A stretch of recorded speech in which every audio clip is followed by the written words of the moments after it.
안녕하십니까. 정책위 수석부의장 홍익표입니다. 제20차 정책조정회의를 시작하도록 하겠습니다. 먼저 우상호 원내대표님의 모두 발언이 있겠습니다. 네, 어제 민정수석이 국회에 불출석 사유서를 제출했습니다. 설마 했는데 역시나였습니다. 불출석 사유의 내용도 납득이 가지 않습니다. 본인이 없으면 대한민국 청와대가 안 돌아가기 때문에 안 온다는 얘기인데, 과거에 민정수석들 출석할 적에는 그러면 청와대 업무가 대통령을 보좌할 수 없이 마비되었습니까? 우리가 그런 얘기도 있습니다. 민정수석이 대통령을 보좌해야 되기 때문에 비서실장 또 온 수석이 다 비우면 안 된다. 그런 취지라면 비서실장이나 다른 수석이 거기 앉아 계시고 민정수석은 반드시 나와야 됩니다. 그걸 이유라고 됩니까? 우리 더불어민주당은 민정수석 불출석에 동의할 수 없습니다. 어제 박지원 국민의당 위원장님과 만약에 우병우 민정수석이 불출석하면 동행명령장을 발부하기로 그렇게 합의를 하였습니다. 운영위원장을 맡고 계신 정진석 대표, 또 김도읍 수석에게도 다시 한번 말씀드리겠습니다. 국회의 권위를 바로 세우고 국민적 의혹을 해소하기 위해서 청와대에 다시 연락을 해서 반드시 민정수석이 참석할 수 있도록 해주시기 바랍니다. 그리고 만약 참석하지 않는다면 이것은 국회 차원에서 반드시 법에 정해진 대로 동행명령장을 발부할 수 있도록 함께 하자, 이렇게 말씀드리겠습니다. 동행명령장을 발부했는데도 참석을 하지 않는 경우, 이런 경우는 5년 이하의 징역에 처해지는 사실상의 법 위반자가 됩니다. 엄정하게 법 집행을 감독해야 할 민정수석이 현행 법을 위반하는 상황으로 그렇게 처신하지는 않을 것이라고 생각합니다. 법 이외에 민정수석이 군림하는 대한민국이 아니기를 다시 한번 경고합니다. 어제 국정원에 대한 정보의 국감에서 또 전형적인 정치 공작이 이루어졌습니다. 여당 의원은 유도성 질문을 하고 국정원장은 사견을 전제로 민감한 정치 안에 대하여 개인적 의견을 피력했습니다. 국정원장은 있는 비밀도 지키는 사람입니다. 그런 자리입니다. 그런데 여당 의원들이 유도한다고 해서 민감한 정치적 현안에 대해서 사견을 피력을 했습니다. 국정원장이 사견을 피력하면 일반 국민은 뭔가 근거가 있는 게 아닌가라고 의심하게 되는 것이죠.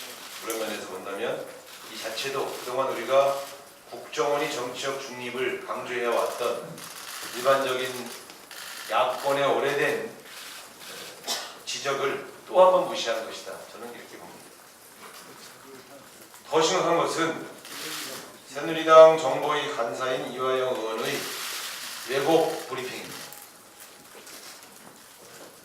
국정원장이 이야기한 내용을 브리핑하는 것도 여야 간사 합의로 하게 되어 있는데 일방적으로 민감한 현안들을 마구 이야기했을 뿐더러 심지어 내용을 왜곡했습니다. 오죽하면 국가정보원이 이완영 의원이 말한 대로 단정적으로 국정원장이 말한 적이 없다라고 부인하는 그러한 입장 표명을 했습니다. 국정원을 이용하려고 해도 적당히 이용을 해야지요. 이 궁지에 몰리니까 색깔로 공세를 펴는 것도 우습지만 이걸 국정원에 가서 또 국정원을 국내 정치에 끌어들이는 그런 치졸한 공작적 형태를 보인 것에 대해서도 문제가 심각하다, 이렇게 지적합니다. 이 문제에 대해서는 이완영 간사에 대해서는 반드시 법적 책임을 묻겠습니다. 개원 국회 시기에 정보위를 개혁하자고 하면서 이런 식으로 운영할 것을 몇 번 지적했습니다. 그래서 그렇게 그렇게 운영하지 않기로 약속도 받고 여야 합의도 되어 있는 사안입니다. 정보위를 상설화 하지 아니한 대신 이런 식의 운영을 하지 않겠다는 약속을 제가 받았는데 불과 몇 개월 만에 또 이런 식의 운영이 되었습니다. 그때 제가 그런 말씀을 드렸습니다. 해외 선진국 중에는 정보위원들의 이름도 공개하지 않는 나라가 있다. 그 정도로 정보위는 고도의 국가기밀을 다루면서 북한 핵 문제, 외교 문제 등 중대한 국가 안보에 관한 사안을 다루는 매우 중요한 자리입니다. 번번이 국내 정치에 이용하기 위해서 국가정보기관을 활용하고 침소봉대하고 왜곡하는 이런 행태는 이번 기회에 뿌리 뽑아야 된다. 이렇게 말씀드리겠습니다. 최순실 모녀의 문제가 점입가경입니다. 결국은 명문사원 이화여대의 총장까지 물러나는 초유의 상황이 발생했습니다. 왜 최순실 게이트의 희생양이 이화여대 총장이어야 됩니까? 왜 검찰은 수사하지 않습니까? 박근혜 대통령은 왜 침묵하고 있습니까? 이제 이 문제는 직접 박근혜 대통령이 나서야 합니다. 박근혜 대통령이 엄정한 검찰 수사를 지시해야 합니다.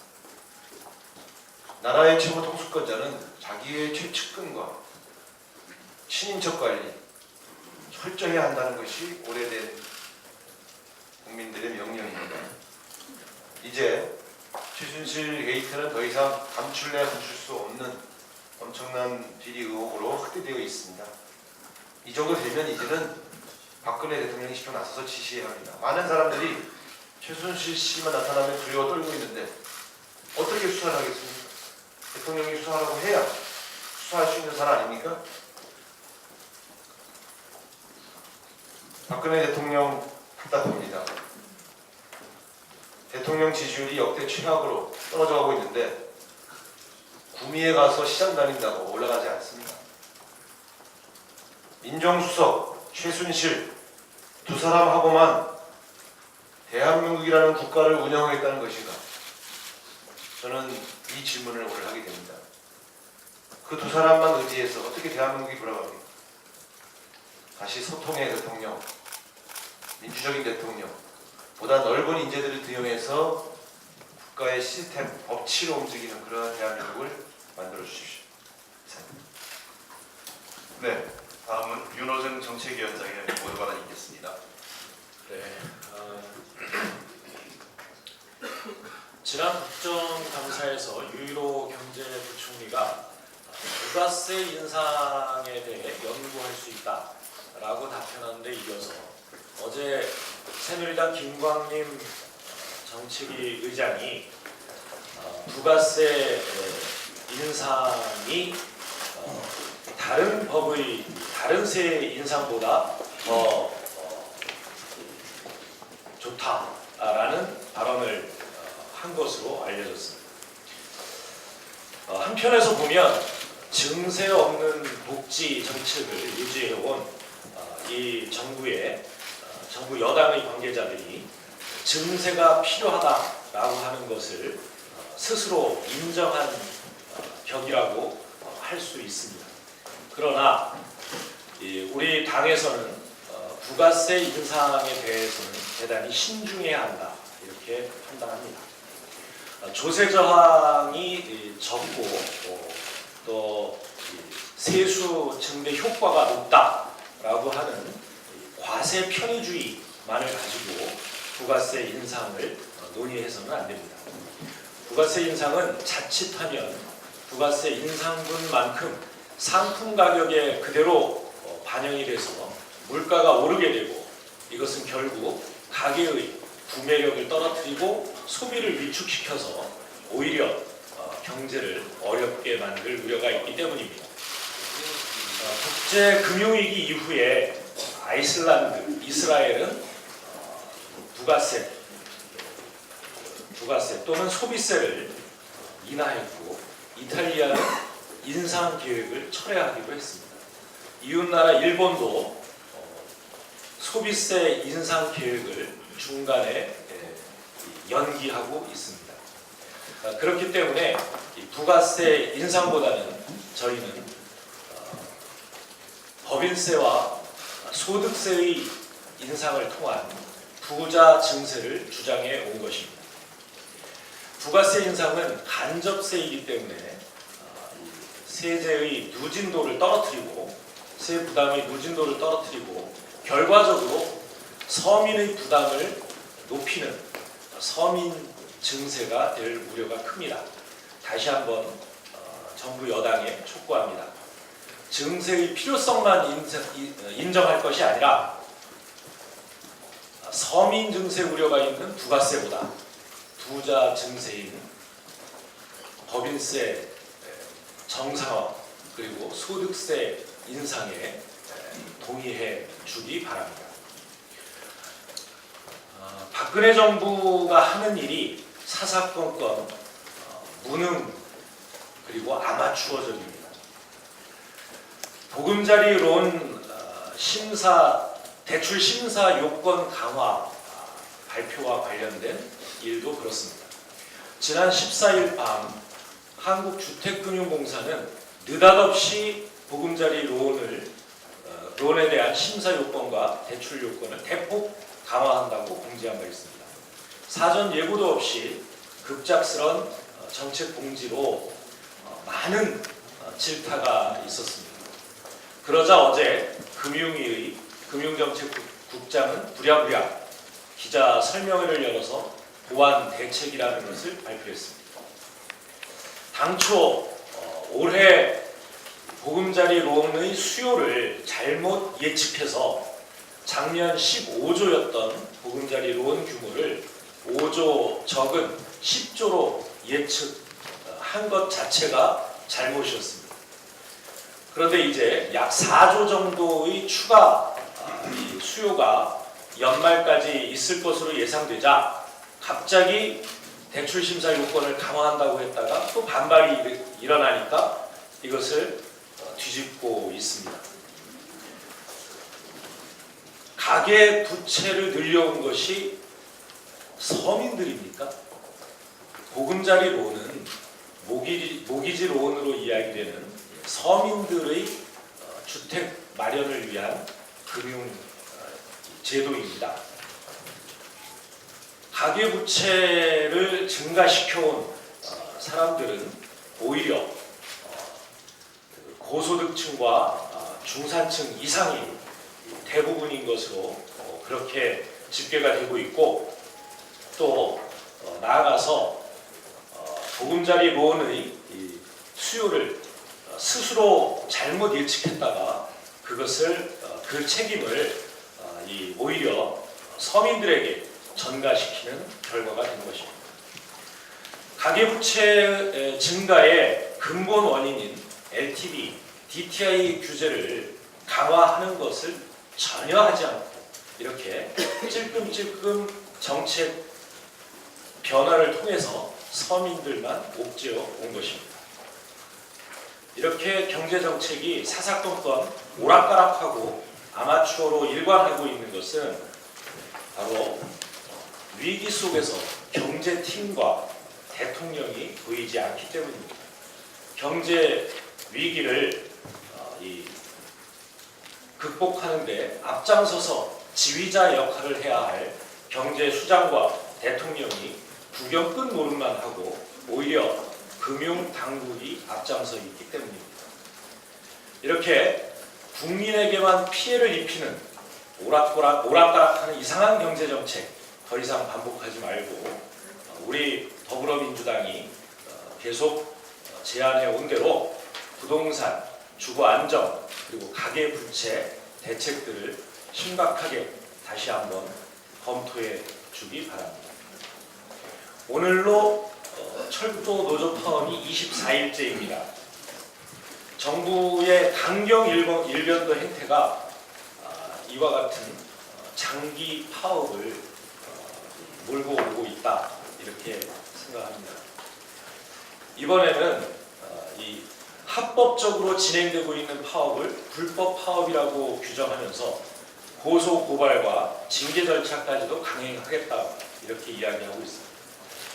이런 강경책으로는 국민들의 불편을 초래하고 있는 철도 파업 사태를 수습할 수 없습니다. 우리 당은 그동안 국정감사를 통해서 정부와 철도 노조의 대화를 촉구해 왔습니다. 그러나 제대로 된 대화가 진행되고 있지 않습니다. 다시 한번 촉구합니다. 정부와 코레일은 지금이라도 강경한 자세를 자제하고 진정성 있는 대화와 교섭에 나서주기 바랍니다. 만약 그렇지 않다면 국회에 사회적 논의기구를 구성해서 철도 파업 사태의 해결과 재발 방지를 위한 논의를 시작할 것을 새누리당에 다시 한번 제안합니다. 네, 감사합니다. 다음은 박완주 수석 먼저 김병기 정보위 간사님께서 말씀해 주시겠습니다.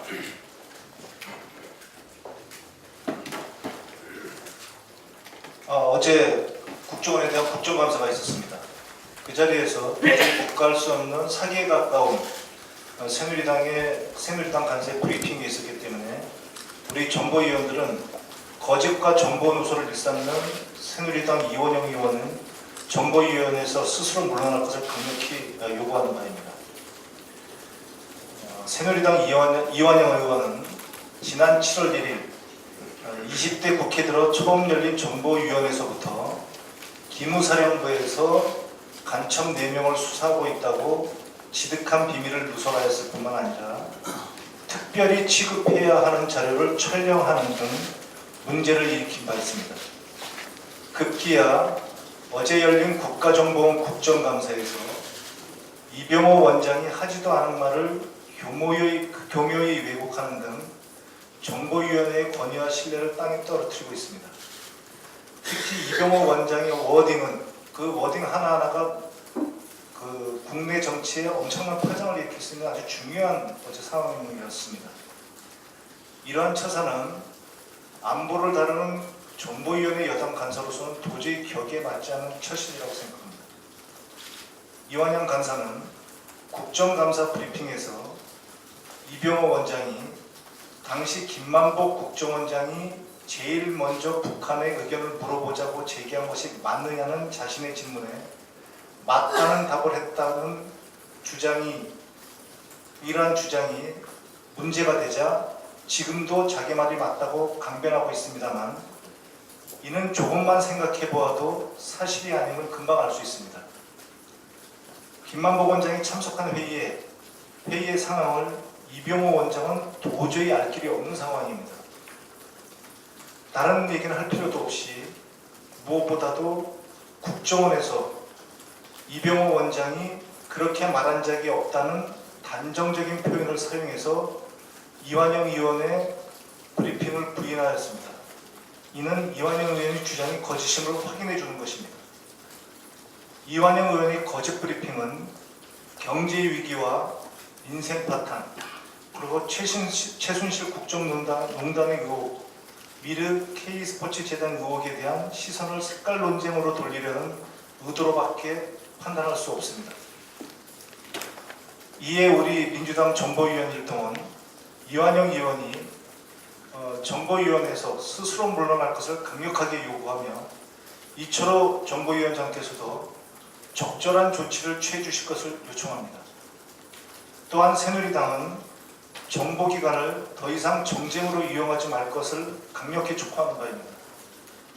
국정원장이 어제 발언한 내용에 대해서는 별도 회견 등을 통해서 말씀드리겠습니다. 이상입니다. 네, 감사합니다. 다음은 박완주 수석 대표의 발언이 있겠습니다. 네, 원내대표님께서 우병우 민정수석 불출석 관련돼서 말씀했지만 보충해서 말씀드리겠습니다.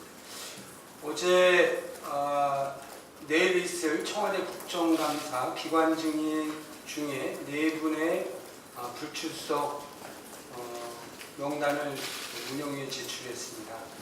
아시다시피 우병우 민정수석과 권영우 국가위기관리센터장, 대통령 경호실에 박흥렬 경호실장, 그리고 경호본부장 유국형 본부장 4인에 대해서 운영위에 불출석 사유서를 제출했는데 우병우 민정수석을 제외하고는 나머지는 충분히 타당한 이유가 있다고 생각합니다. 우병우 민정수석에 대해서는 더불어민주당뿐만 아니라 야당이 동의할 수 없습니다.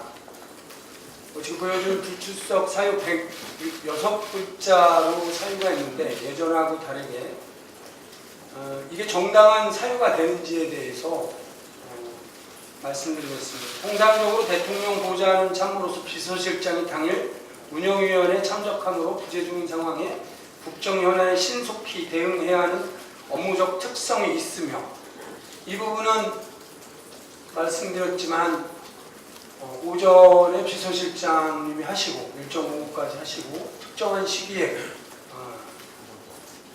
민정수석이 출석해서 국정감사에 임하면 될 것입니다. 두 번째로 각종 의혹에 대해 검찰 수사가 진행 중인 점 등을 고려하여 이 부분이 아주 특이한 부분입니다. 그러나 국회 즉 증인 및 감정 등에 관한 법률에 보면 2조에 보면 이 법에 특별한 규정이 있는 경우를 제외하고는 다른 법률의 규정에 불구하고도 누구든지 이에 응해야 한다 이렇게 정해 있습니다. 어떠한 규정도 없습니다. 야당의 동의 이전에 그런 정당한 사유가 되지 않기 때문에 우선 야3당이 운영위원회에서 법에 따라서 6조에 있는 동행명령장을 발부하고 이것은 야3당뿐만 아니라 여당한테도 요청할 것입니다.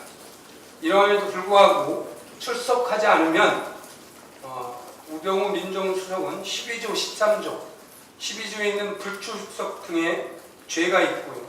13조에 동행명령을 하지 않은 발부가 될 시에는 국회 모욕의 죄에 해당합니다. 그래서 15조 고발 조치까지 하겠다는 말씀 분명히 드리고 마지막으로 새누리당을 기다렸습니다. 어저께 저녁까지 수석관 회의에서 2, 3일 기다려달라고 하는 여당의 요청이 있기 때문에 더불어민주당은 여당과 청와대에서 조정하고 우병우 민정수석을 출두시킬 것이라고 기다렸습니다. 그러나 최종적으로 불출석 사유를 제출했기 때문에 오늘부터 여당 원내대표께서 말씀하신 본인이 관련된 사안이라면 국회에 출석하는 것이 맞다.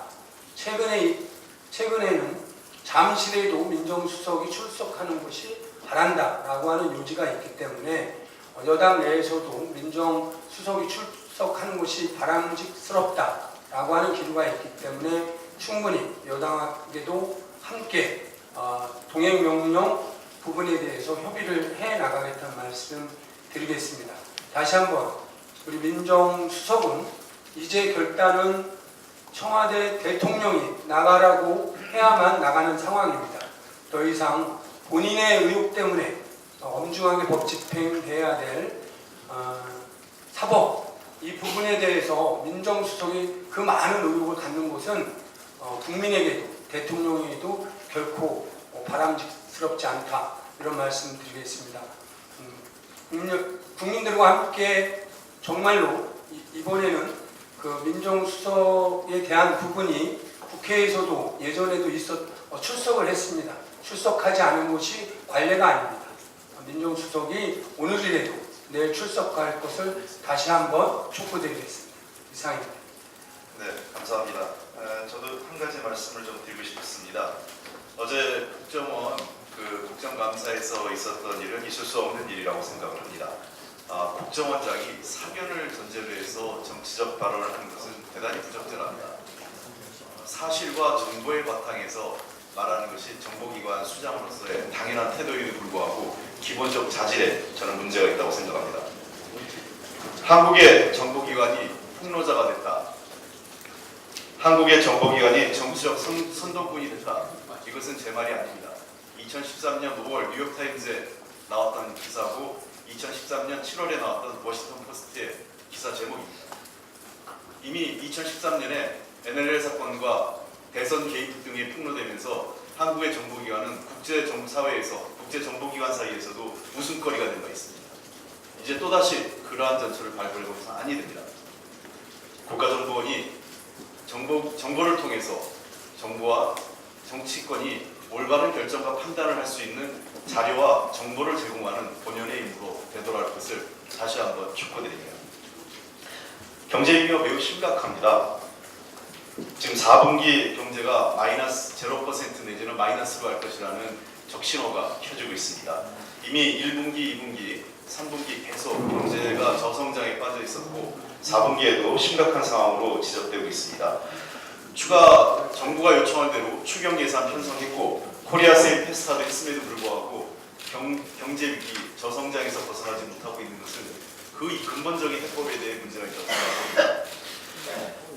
11월달 미국의 금리 인상으로 인해서 다시 그 FRB 금리 인상에 따른 후폭풍도 예상되고 있습니다. 정부는 경제 위기 극복에 적극 나서야 합니다. 더 이상 색깔론이나 정치 공세에 매달릴 게 아니라 정말 국민의 민생이 뭐고 국민이 원하는 게 뭔지를 판단해야 됩니다. 우리 당은 이미 이런 경제 위기 극복을 위한 비상경제대책위원회를 구성을 했습니다. 정부와 여야가 함께 경제 위기 극복에 머리를 맞대고 협의할 것을 촉구드립니다. 아울러 지금까지 대기업 그리고 수출 중심의 성장 전략을 근본적으로 재검토할 기회가 온 것이 아닐까 생각됩니다. 자산의 불평등 그리고 소득 불평등에 따른 문제를 해소할 수 있고 안정적이고 지속적인 성장 방법을 이제 만들어낼 때가 된 것 같습니다. 다시 한번 박근혜 정부가 정말 국민을 위한 정책, 경제 위기 극복에 머리를 맞대고 함께 나서줄 것을 촉구드립니다. 네, 이상 공개 회의를 마치도록 하겠습니다.